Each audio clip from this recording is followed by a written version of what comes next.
자, 오늘 골로새서 3장 22절부터 4장 1절 말씀을 통해서 내가 이 땅에 존재하는 이유 학교를 정복하라 라는 제목으로 여러분과 함께 하나님 말씀 나누도록 하겠습니다.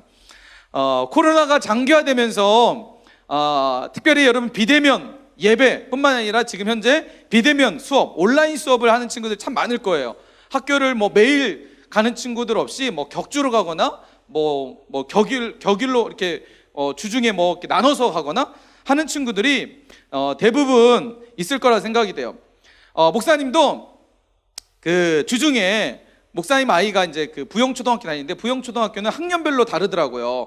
뭐 1학년 같은 경우는 월화 이렇게 뭐 가고, 그다음에 3학년은 그 수목 가고, 그다음에 5학년 6학년은 금요일만 하루만 가더라고요. 일주일에 하루 금요일만 가더라고요.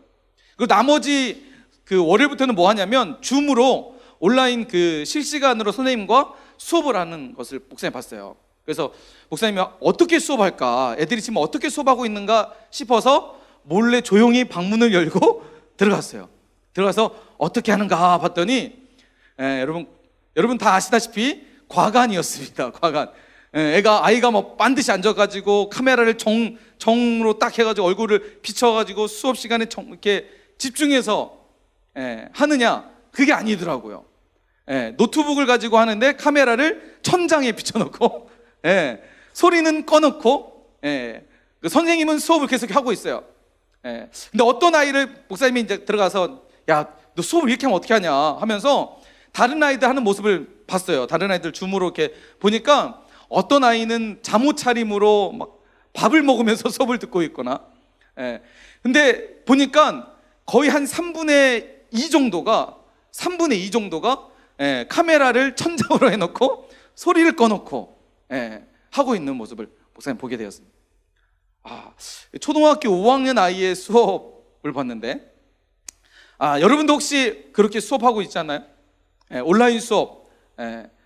물론 이제 여러분 중학교는 줌으로 하지 않고 그냥 온라인 강의를 듣는다고 하더라고요. 대부분의 친구들이. 온라인 강의를 어떻게 듣냐, 아침 시간에 듣는 게 아니라 그 하루 동안 안에만 들으면 된다고 해서 대부분 저녁 시간에 몰아가지고 틀어놓고 그냥 누워서 있거나, 그럼 전혀 상관없이 수업을 한다라고 목사님이 들었어요. 참 이게 수업이 될까, 이게 공부가 될까. 확실히 여러분 사람이라는 게 확실히 환경이 정말 중요한 것 같아요. 학교에서는 그래도 대면 수업을 할 때는 그래도 선생님이 앞에 있으니까 듣는 척이라도 하지만, 정말 선생님 없이 나 혼자 방 안에서 컴퓨터 앞에서 수업을 내가 정말 잘 들을 수 있느냐, 그땐 듣는 척도 안 하는 우리의 모습들이 있지 않나 라는 생각을 하게 됩니다. 여러분 참 어려운 것 같아요. 여러분 시대를 살아가는 것도, 여러분 이 시대에, 코로나 시대에 또 학생으로서, 또 중학생으로서 시대를 살아간다는 게 참 안타까운 부분들도 많고, 그러면서도 여러분 안에 이 시대 가운데 살아남을 수 있는 사람들이 됐으면 좋겠습니다. 이런 어려운 상황 속에서도 정말 살아남을 수 있는 그런 저와 여러분 됐으면 좋겠습니다. 그래서 목사님이 준비를 해봤어요. 여러분 참 이 코로나 시대에 우리의 여러분 안에 가장 큰 갈등 중 한 가지가 이 주제이지 않을까 싶어요. 게으름. 게으름. 정말 많은 친구들이 이 게으름 문제 때문에 힘들어 하더라고요. 자기 스스로 자책하기도 하고 낙심하기도 하고, 하루를 딱 끝내고 보냈을 때 마지막 저녁에 자는 시간에 내가 오늘 하루 동안 한 게 아무것도 없다라는, 너무나 게을렀다라는 이런 자책감 속에서 좀 힘들어하는 친구들이 많은 것 같아요. 자, 여러분도 혹시 그런 마음속에 살아가고 있지 않나요? 게으름. 그래서 게으름을 극복하는 10가지 방법, 목사님 한번 소개해 드릴게요. 여러분, 지금 여러분 삶 가운데 큰 문제 중 한 이 게으름을 어떻게 내가 극복할 수 있을까? 여러분 모두 다 극복하고 싶으시죠? 반응이 없네요. 게으름 극복 다 부지런하나요? 아침에 정시간에 딱 일어나서 준비를 하고 수업을 정확하게 듣고, 혹시 이런 사람 있나요? 우리 삶 가운데 너무나 많이 무너져 있는 게으름과 나태함, 이 부분 참 많을 것 같은데, 자, 어떻게 게으름을 극복할 수 있느냐? 자, 1번이 뭐죠? 내 삶의 분명한 목표를 세우래요. 그러니까 내가 게으르지 않기 위해서는 삶의 분명한 목표를 세우는 게 중요해요. 목표. 내가 이번 학기 뭐 중간고사에 점수를 어느 정도 올리겠다, 성적을 어느 정도 올리겠다, 내가 기말고사 때는 내가 평균 점수 몇 점을 올리겠다, 이것은 공부에 대한 목표가 있고요. 뭐 예를 들어서 내가 꿈꾸고 있는, 내가 원하는 어떤 그 진로의 방향이 있다면 내가 이것을 위해서 어떤 목표를 정확하게 세우는 게 중요하대요. 목표가 없으면 대부분 게으를 수밖에 없어요. 예. 자, 목표를 세우는 게 중요해요. 두 번째는 일의 우선순위를 정해서 체계적으로 해결하래요. 그러니까 내가 어느 정도 목표를 세웠다면, 예를 들어서 단기간으로 내가 이번에 중간고사에, 이번에 기말고사에 내가 평균 점수 몇 점 올리겠다라는 계획을 세웠다면 그것의 우선순위를 정해서 체계적으로 해결을 하래요. 그러니까 예를 들어서 기말고사가 11월 달에 있으면 내가 8월 달, 9월 달, 10월 달이죠. 10월 달 동안에는 내가 어느 범위까지 내가 공부를 해놓겠다. 이런 우선순위. 그것을 위해서 내가 뭐 하루의 스케줄 가운데 공부의 시간을 어느 정도 잡고 이런 걸 하라는 거죠. 자, 세 번째는 하루의 계획을 세우고 그대로 실행해라. 예. 계속해서 반복적인 계획을 세우는 계획. 계획이 없으면 여러분 게으를 수밖에 없습니다. 늦게 일어날 수밖에 없어요. 그리고 네 번째, 일찍 일어나라. 예. 여러분 일찍 일어나래요. 할 일이 없더라도 일찍 일어나야 돼요. 근데 할 일이 없이 일찍 일어나는 거하고 내가 계획을 세워서 일찍 일어나는 것은 다르겠죠. 일찍 일어날 수밖에 없는 환경을 만들라는 거예요. 일찍 일어날 수밖에 없는 계획을 짜라는 거예요. 자, 그렇게 하라는 거죠. 그리고 5번, 일단 공부를 해라. 일단 책상에 앉으라는 거예요. 자, 6번, 집에서 탈출하라. 네, 여러분 게으르지 않으려면 뭐 하라고요? 집에서 탈출하래요. 탈출. 네. 집은 뭐 하는 공간이에요? 공부하는 공간이에요? 쉬는 공간이에요? 집은요? 뭐 하는 공간이죠? 쉬는 공간이에요. 쉬는 공간. 네. 집에서 공부가 될까 안 될까요? 안 돼요. 그러니까 공부하려면 집을 탈출해야 돼. 집에 있으면 엄마랑 싸우죠. 아빠랑 싸우죠. 동생하고 싸우죠. 예, 형제들하고 싸우죠. 자꾸만 갈등만 일어나고 나도 게을러지고 나태해지고 무기력해지고. 예, 집을 탈출하려. 여러분 우리 교회에 오픈되어 있어요. 여기요. 해피채플. 여러분 여기 올라가면 해피채플 2층 3층 4층 룸이 10개씩 있어요. 각 층마다. 여러분 정 공부 안 된다 힘들다 그러면 여기 와가지고 혼자 딱 문 닫아놓고 에어컨 틀어도 돼요. 에어컨 틀고 혼자 공부해도 돼요. 예. 여러분 이런 마음을 가져야 여러분 게으름에서 탈출할 수 있습니다. 자, 7번 보니까 게으름을 고쳐야 하는 이유를 가장 눈에 보이는 곳에 붙여놓으래요. 내가 게으르면 안 된다라는 이유를 적어놔요. 그러니까 내가 너 게으르면 너 인생 망쳐. 너 이러고 살면 안 돼. 너 이러면 이런 자기 나름대로의 내가 게으르면 안 된다라는 이유를 눈에 보이는 곳에 자꾸만 붙여놔서 내가 게으르려고 할 때마다 그것이 자극이 될 수 있도록 붙여놓으래요. 자, 8번 보니까 몸을 편안하게 두지 말아요. 여러분 몸이 편안하면 게으릅니다. 특별히 여러분 보통 여러분 목사님 그 온라인 수업이 계속 진행되면서 목사님 집 환경도 바꿔버렸어요. 목사님 원래 거실에 TV가 있었거든요. 그 TV를 안방으로 옮기고 거실에는 공부할 수 있는 환경. 그러니까 목사님 아이들한테 무조건 공부하려면 거실로 나와야 돼요. 방에 있으면 어떻게 돼요? 방에 뭐가 있어요? 침대가 있죠. 침대가 옆에 있으면 여러분 절대 공부 안 돼요. 그래서 몸을 편안하게 두지 말도록. 자, 9번 매일 운동을 해라. 시간을 정해놓고 걷는 것들 걷기 하거나 뭐 나름대로 자기 나름대로 운동을 하래요. 10번은 오늘 당장 실천하라. 여러분 게으름을 극복하기 위한 10가지 방법 여러분 소개해드렸는데 이것을 내일부터 해야겠다 이게 아니라 오늘부터 실천하래요. 이것을 하나씩 여러분 실천하다 보면 여러분 스스로 이 게으름이라는 큰 이 덫에서부터 벗어날 수 있습니다. 여러분 게으르면 안 돼요. 여러분 진짜 나태해지면 안 됩니다. 여러분 이 코로나 시대에 여러분 게으르지 않고 부지런하게 여러분 삶을 만들어갈 수 있는 우리 모두가 됐으면 좋겠습니다. 그래서 여러분에게 그런 마음에 있어서 오늘 설교와 연관되기도 하지만 이런 서론에서 여러분에게 이런 말 전달할게요. 목사님이 이번 한 주간에 영화를 한 편을 봤습니다. 테넷이라는 영화 봤어요. 여러분 이 영화 알아요? 본 사람은 손 들으세요. 테넷 영화 봤다. 아무도 안 봤어요? 여러분 크리스토퍼 놀란이라는 이 대영화 감독이 만든 이 대영화를 아무도 안 봤단 말이에요? 어마어마한 이 영화예요. 어마어마한 영화여가지고 여러분 안 본 게 정말 다행이에요. 너무 어려워요. 목사님이 영화를 보면서 이해가 안 돼가지고 영화가 뭐 이딴 식으로 만들었어. 그런데 영화를 다 보고 나서 유튜브에 리뷰 같은 거 있잖아요. 영화를 소개해 주는 것들이잖아요. 다 봤어요. 다시 봤어요.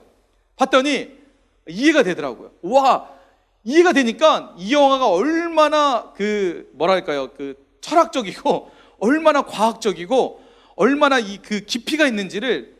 요즘 보통 영화는 막 죽이고 때리고 막 칼 막 베고 막 피 흘리고 막 그냥 앉아서 그냥 영화만 보는 영화라면, 이것은 사람으로 하여금 정말 깊은 생각을 갖게 하는 영화입니다. 어려워요. 액션 영화이긴 하지만 정말 어려운 영화 중에 한 영화인 것 같아요. 이 영화의 그 핵심은 그거예요. 우리가 알고 있는 시간은 정방향으로 하잖아요. 근데 미래에 여러분 그거 알려는 건데 연력학 제2법칙 뭐 이런 거 있어요. 시간을 거꾸로 돌이키게 하는, 그러니까 예전처럼 타임머신이라는 그런 내용이 아니라 시간을 역으로 돌릴 수 있는 이제 기술을 개발하는 거예요, 미래에. 그래서 이런 시간과 관련된 내용들을 가진 영화예요. 결론이 이거예요. 이 영화에 보면, 여러분 이게 스포를 해서 죄송한데 결과는 뭐 다 뻔하죠. 미국 영화의 스토리는 거의 비슷해요. 이런 미국 영화의 스토리 뭐죠? 지구를 구하는 거예요. 네. 이 테넷이라는, 그러니까 미래에서 온 사람이 현 세계를 파괴하려고 해요. 그것을 막는 영화예요. 그 미래로부터 시간을 역주행해서 오는 그 시간들을 속에서 현 시대의 시간들을 파괴해서, 그러니까 세상을 파괴해서 없애려고 하는, 그것을 막기 위한 이 주인공이 이제 그런 영화의 스토리입니다. 이 영화를 보면 미국 영화의 공통점이죠. 항상 미국 영화의 끝은 전 세계를 미국이 구하는 스토리. 여러분 마블이라는 영화를 보세요. 마블도 뭐죠? 미국 영화잖아요. 거기 뭐죠? 마블에서는 더 어마어마하죠. 이 온 우주를, 특별히 지구부터 시작해서 우주를 구하는 스토리. 자, 바로 이게 마블이나 미국 영화가 가지고 있는 독특한 특징이라는 거예요. 이 테넷을 보면서도 그런 느꼈어요. 세계를 구하려고 하는 이 어떤 미션을 가지고 세계를 구하는 스토리. 근데 이 영화를 보면서 그런 마음이 돼요. 우리 그리스도인들, 좀 성경적으로 해석하면 그리스도인들, 오늘을 살아가는 우리 그리스도인들을 향해서 하나님께서 이 땅에 우리에게 미션을 주고, 그 미션의 중심의 핵심은 이 땅을 구하라는 거예요. 이 영화이지만 우리가 이 땅을 살아가는 삶의 이유가 있다면, 이 땅을 왜 살아가냐면 하나님께서 우리에게 이 땅을 보내신 이유가 뭐냐면 세상을 구하라는 거예요. 세상을 너의 손에 맡겼다는 거예요. 그리고 네가 세상을 구하길 원하는 게 바로 하나님께서 우리를 이 땅에 보내신 이유이고 우리에게 오늘을 살아가는 미션이라는 겁니다. 그래서 우리가 지지난주에 마태복음 말씀을 통해서 하나님이 우리를 뭘로 보내셨느냐, 예수님께서 제자들 그리고 오늘을 살아가는 우리에게 하신 말씀이죠. 너희는 세상의 소금이니. 그리고 너희는 세상에 뭐라고 말씀하시죠? 빛이라고 말씀하고 있어요. 여러분, 우리가 이 땅을 살아가는, 이 땅을 하나님께서 우리를 보내실 때 하나님께서 우리를 이 땅을 무엇으로 보내시냐면 세상의 소금과 빛으로 보내셨다는 거예요. 여러분, 속에 설명드렸지만 소금은 없어서는 안 되는 거예요. 소금이 없으면, 사람의 몸에 소금이 들어가지 않으면 사람은 생명을 유지할 수가 없대요. 사람의 생명을 유지하는데 정말 중요한 게, 가장 중요한 것 중 한 가지가 소금이라는 거예요. 그래서 우리는, 여러분, 세상에 소금이 없으면 세상은 썩어져 가게 되고 결국 죽게 된다는 거예요. 그러나 하나님께서는 우리를 세상에 소금을 보내셔서 세상을 살리라고, 세상을 구원하라고 우리를 보내셨다는 거예요. 빛도 마찬가지죠. 여러분, 세상에 빛이 없다고 생각해 보세요. 빛이 없이 어둠만 있다고 생각해 보세요. 생명이 있을까요? 모든 생명은 다 죽게 될 거예요. 세상은 살아날 수가 없겠죠. 여러분, 하나님께서 우리를 세상의 빛으로 부르신 줄 믿습니다. 이 땅을 구원하라고, 온 세계를 구원하라고, 열방을 살리라고 우리를 이 땅 가운데 보내신 줄 믿습니다. 여러분, 그래서요, 하나님 마음, 예수님의 마음에 어떤 마음이 있을까요? 오늘 우리를 향한 예수님의 마음은 너희는 세상에서 나의, 예수님의 소망이란다. 우리 옆에 있는 친구들에게 한번 인사해 볼까요? 너는 세상의 소망이야. 시작. 자, 빨리 해보세요. 빨리. 자, 안 할 거예요? 자, 여러분, 하나님의 마음속에 나라는 존재는 소망이라는 거예요. 이 땅을 향한 하나님의 시선 가운데, 또 이 땅을 향한 하나님의 마음 가운데에 우리를 바라보시는 하나님의 마음은 소망이라는 거예요.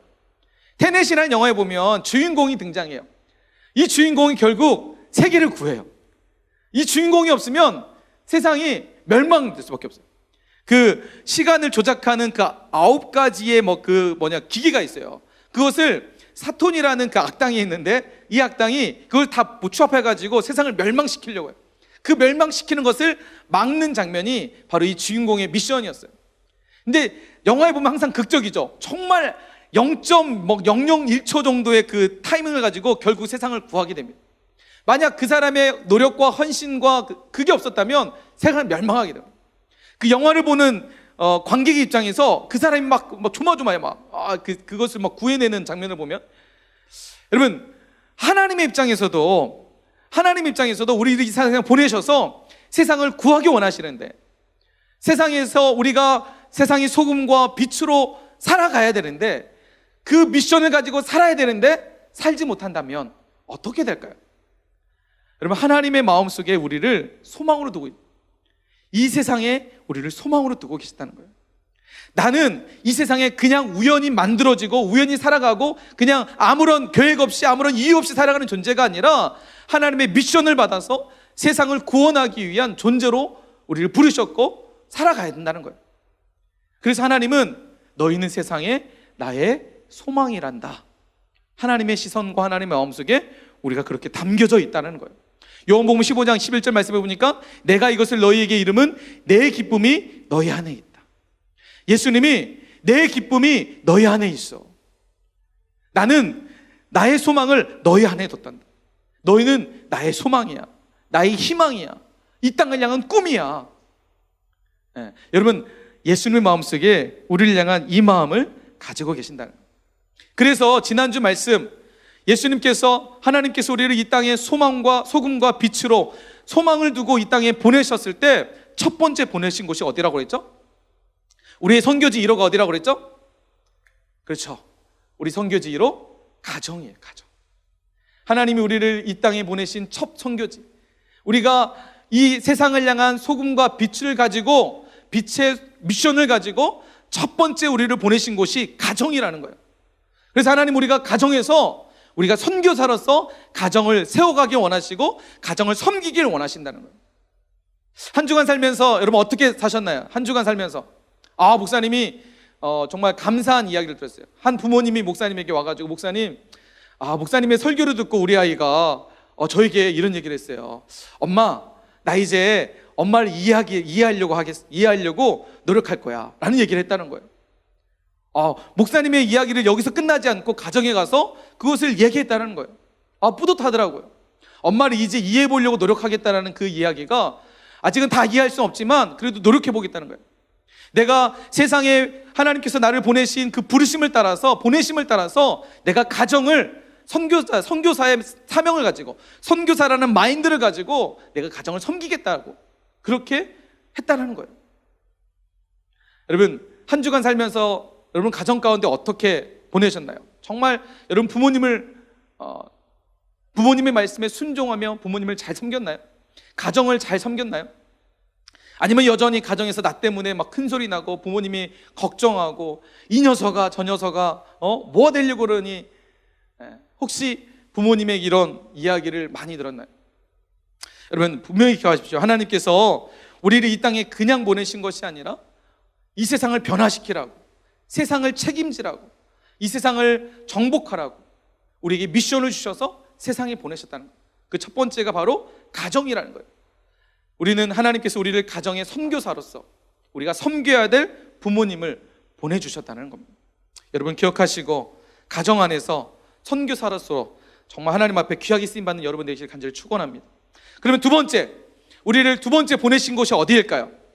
자, 우리가 살면서 가장 많은 시간들을 보내는, 지금 가장 많은 보내는 시간이 가정이죠. 그렇죠? 가정이에요.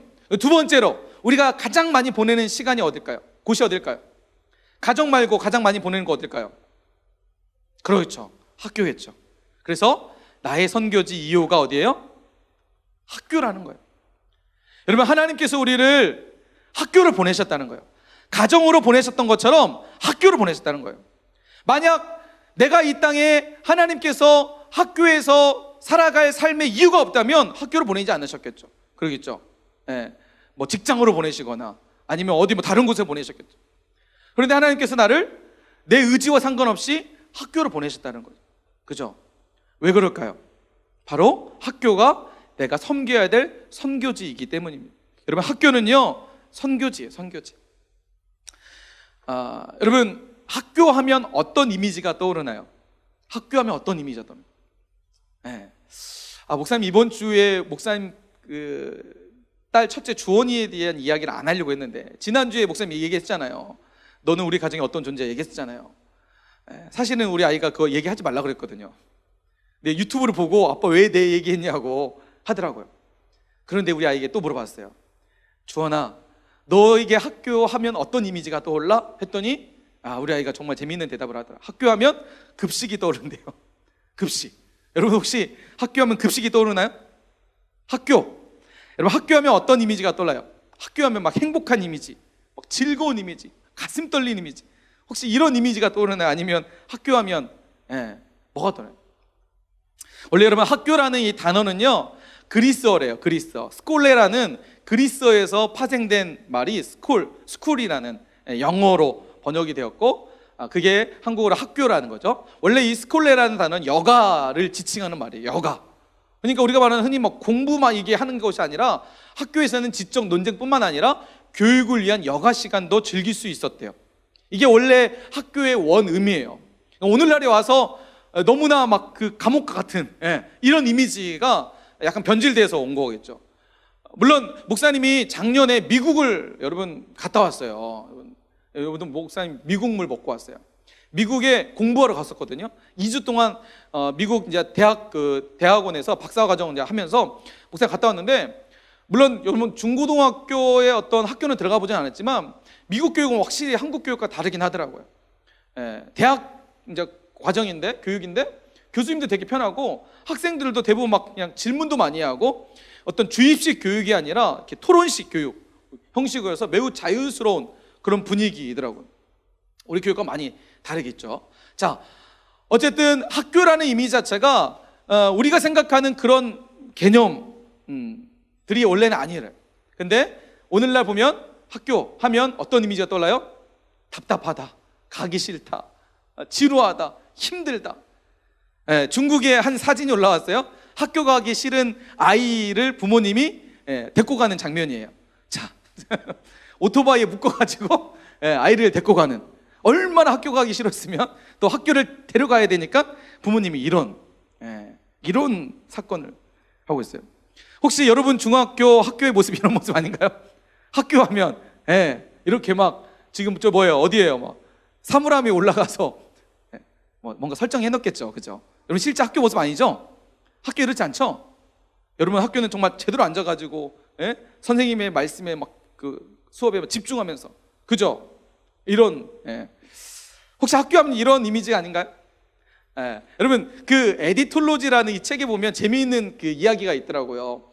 어떤 이야기냐면, 여러분 게임 중독된 친구 많잖아요. 게임 중독에서 벗어날 수 있는 방법, 이 에디톨로지라는 책에서 소개하고 있어요.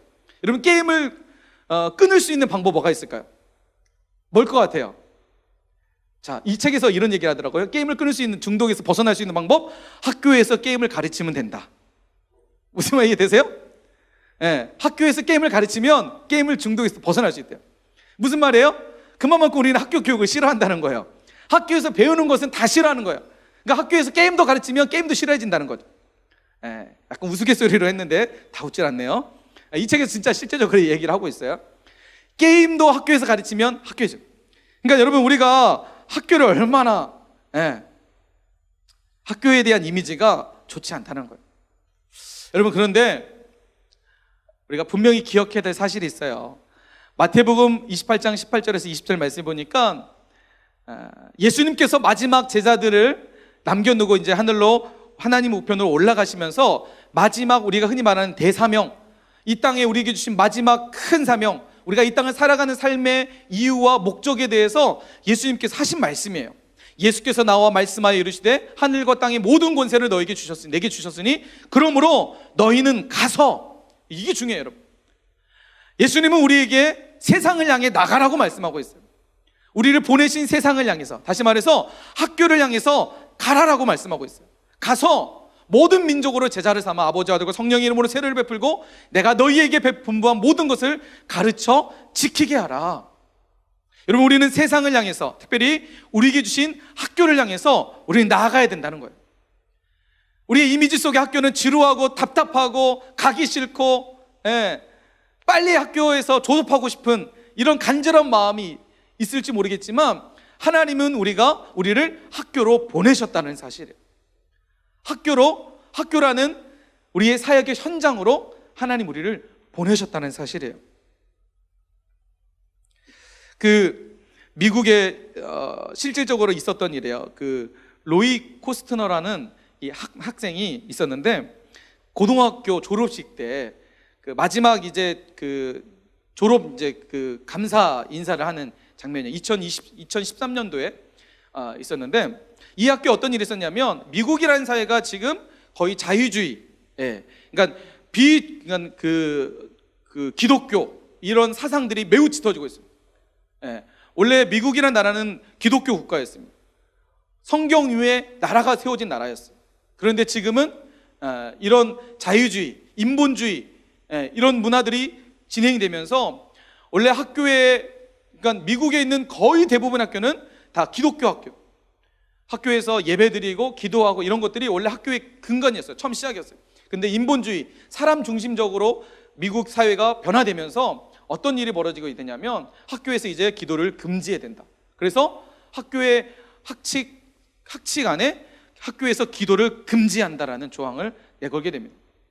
그런데 이 로이 코스터라는 학생이 마지막 졸업 연설 때 그거에 대해서 했던 이야기 있습니다. 영상 준비됐나요? 네, 영상 한번 틀어주세요.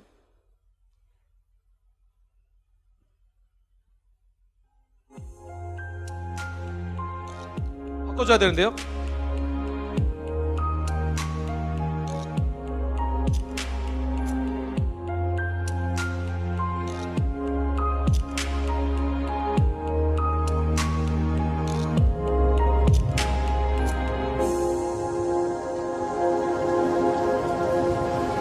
He has a passion and an intensity that not many see fully. He has a vision too, and I'm eagerly anticipating what he will do with that for his future. He dreams big, encourages others, and creates his own path. Welcome our first speaker, valedictorian Lloyd Bloom Hospital.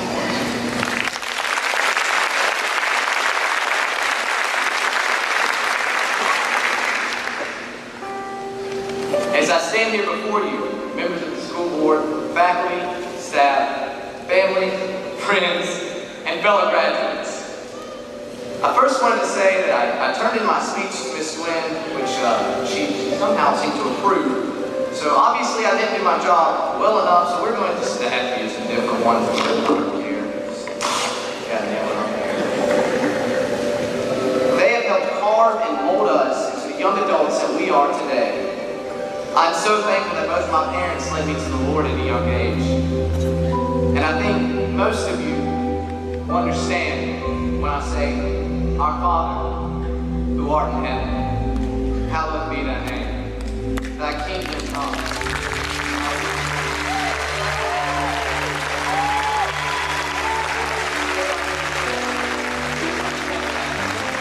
As we forgive those who trespass against us, lead us not into temptation, but deliver us from evil. For thine is the kingdom, the power, and the glory, forever and ever. Amen.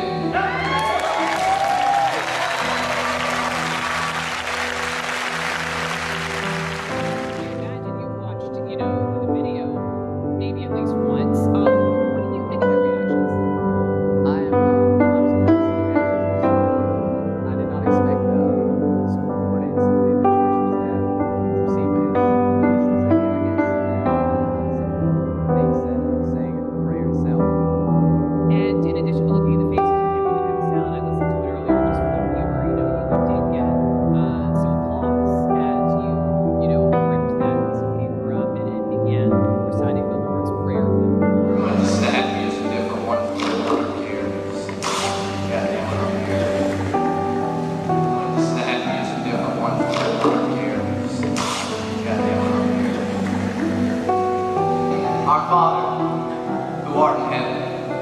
hallowed be thy name. Thy kingdom come.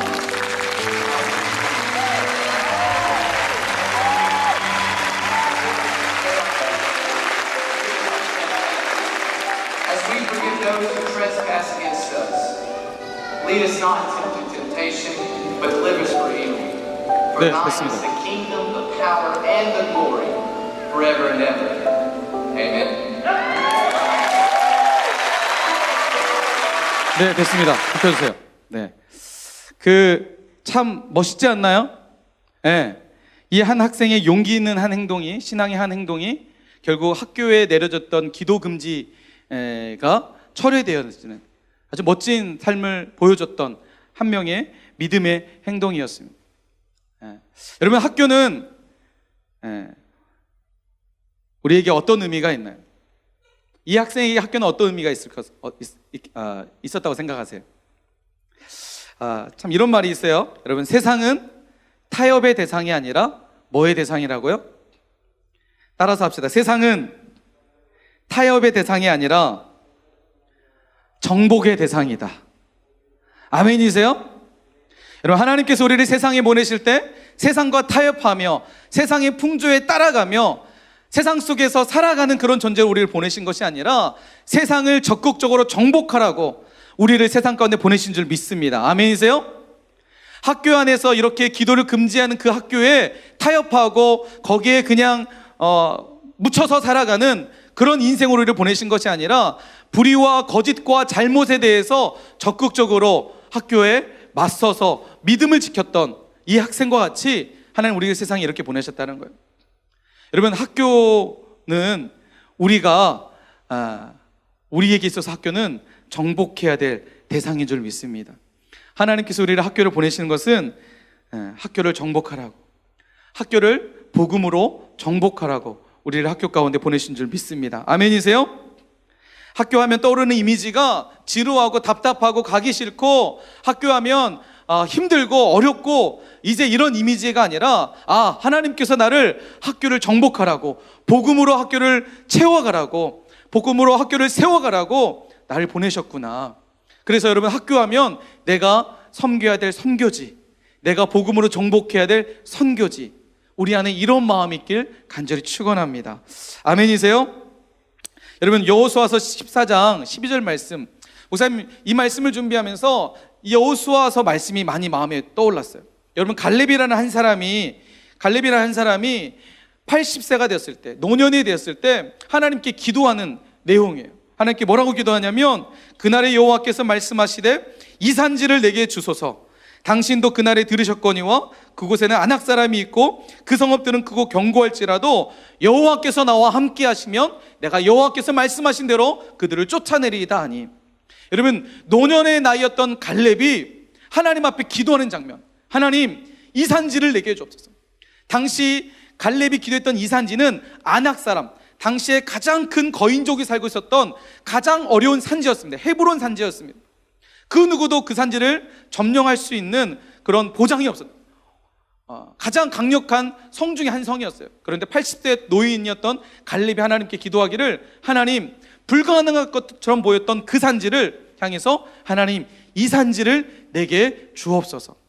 여호와께서 나와 함께 하시면 내가 그 산지를 차지할 수 있습니다라고 기도하고 있다는 거예요. 그런데 여러분, 놀라운 사실은 뭔지 아세요? 갈렙이 이렇게 하나님 앞에 기도할 수 있었던 이유가 뭐였을까요? 80세의 노인이 힘도 없고 어떤 전쟁에 나가서 전쟁을 할 수 있는 그런 가능성이 없던 그 노인이 어떻게 이런 말을 할 수 있었을까요? 그가 젊었을 때 하나님 앞에 드렸던 헌신 때문이었어요. 민수기 14장 6절에서 24절 말씀에 보면 갈렙이 40세, 지금으로부터 40년 전에 어떤 일이 있었냐면, 정탐꾼으로서 가나안 땅을 하나님께서 모세를 통해서 12지파에 한 명씩 뽑아가지고 가나안 땅을 정탐하게 합니다. 그때 우리가 알듯이 10명의 정탐꾼들은 그 땅을 향해서 정말 좋지만 그 땅은 너무나 우리가 정복하기에는 어려운 땅이라고 비판합니다. 그래서 그 땅을 들어갈 수 없다라고 해요. 그런데 12명의 정탐꾼 중 2명이었던 여호수아와 갈렙은 아니다, 하나님이 나와 함께 하신다면, 하나님이 우리와 함께 하신다면 우리는 그 땅을 차지할 수 있다. 그들은 우리의 먹이다라고 이야기했던 사람이었습니다.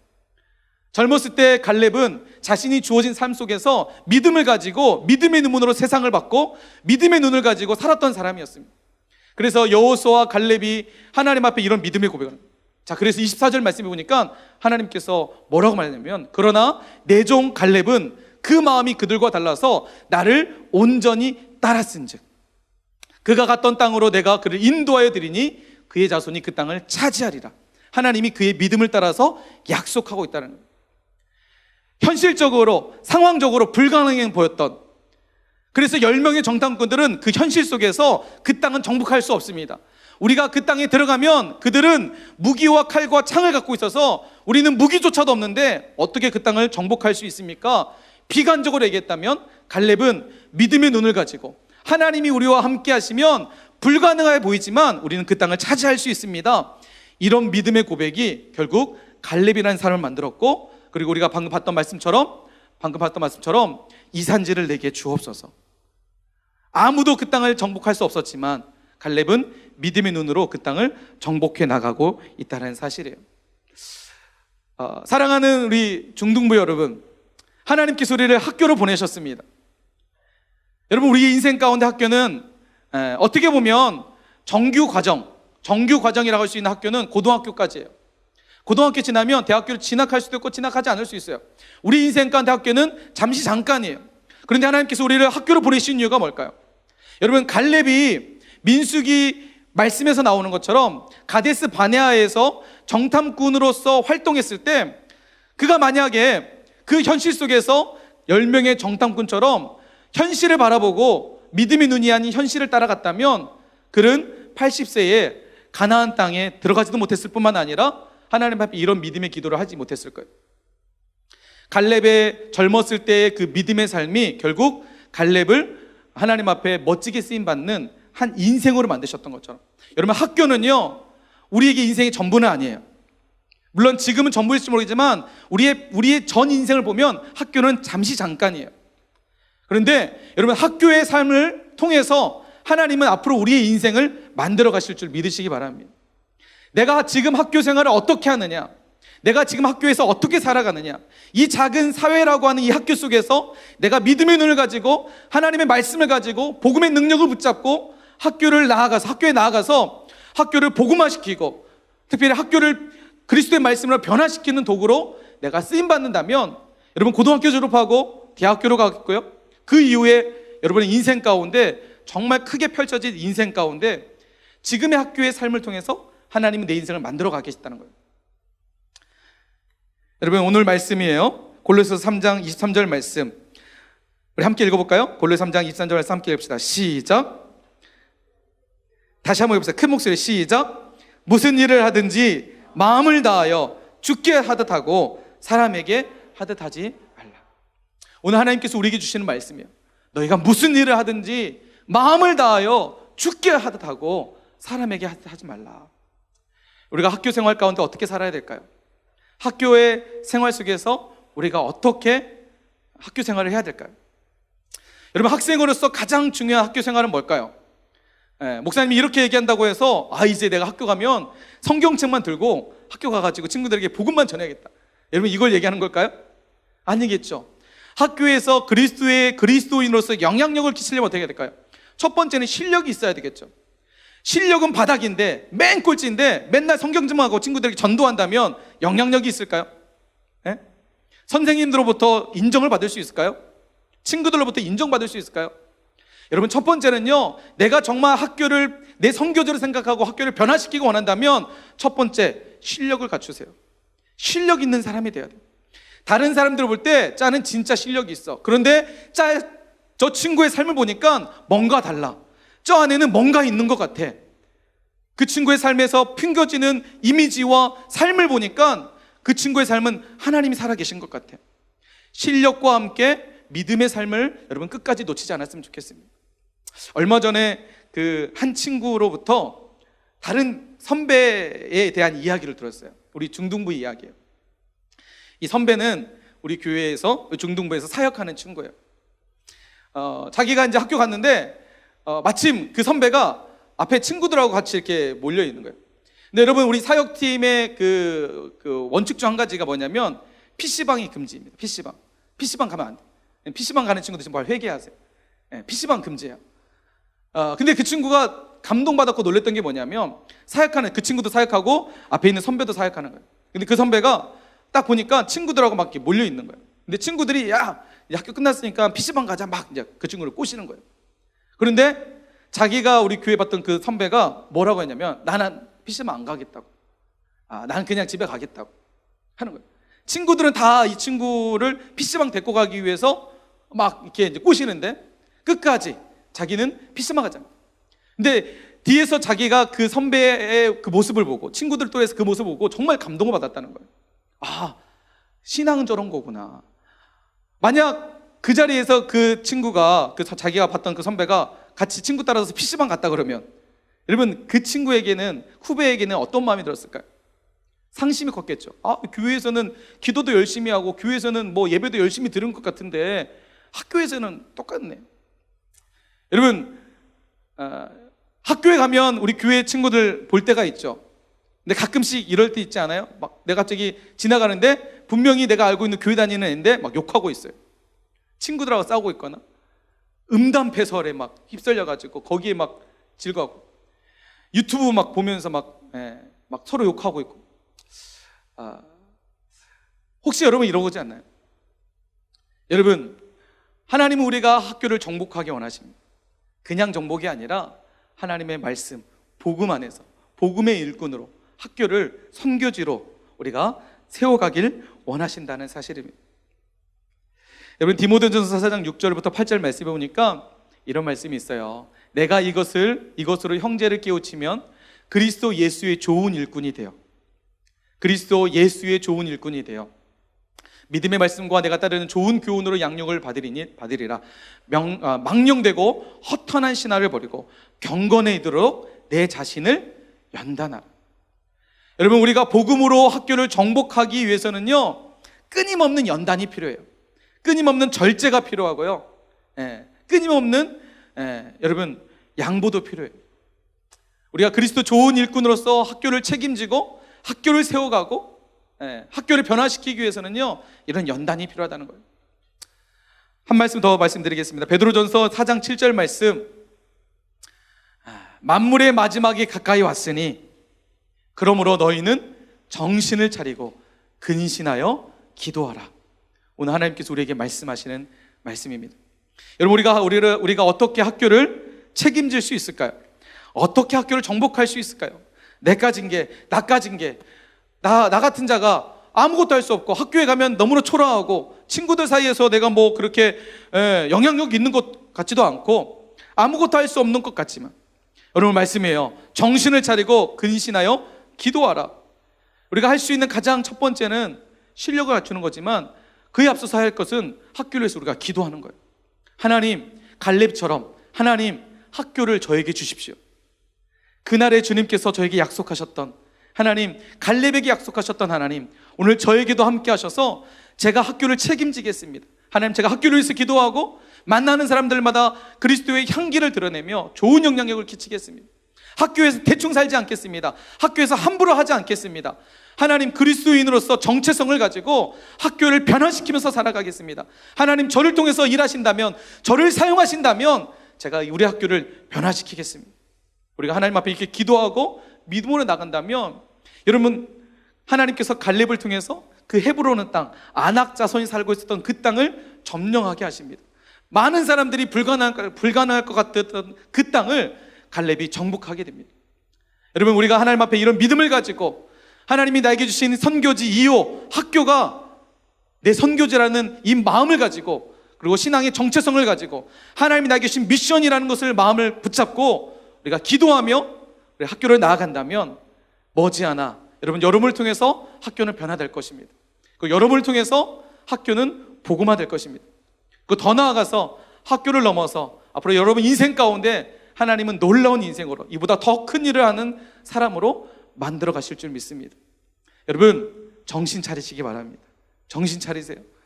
코로나 때문에 자꾸만 우리 마음이 나태해지는 것 같아요. 여러분, 나태함으로부터, 그리고 게으름으로부터 정신 차리고 정신을 바짝 차리고 만물의 마지막에 가까이 왔으니 그러므로 너희는 정신을 차리고 근신하며 기도하라. 오늘 이 말씀을 생각하면서 우리 선교지 2호 학교를 책임질 수 있는 우리 모두가 될 수 있는 주님의 이름으로 간절히 축원합니다. 아멘.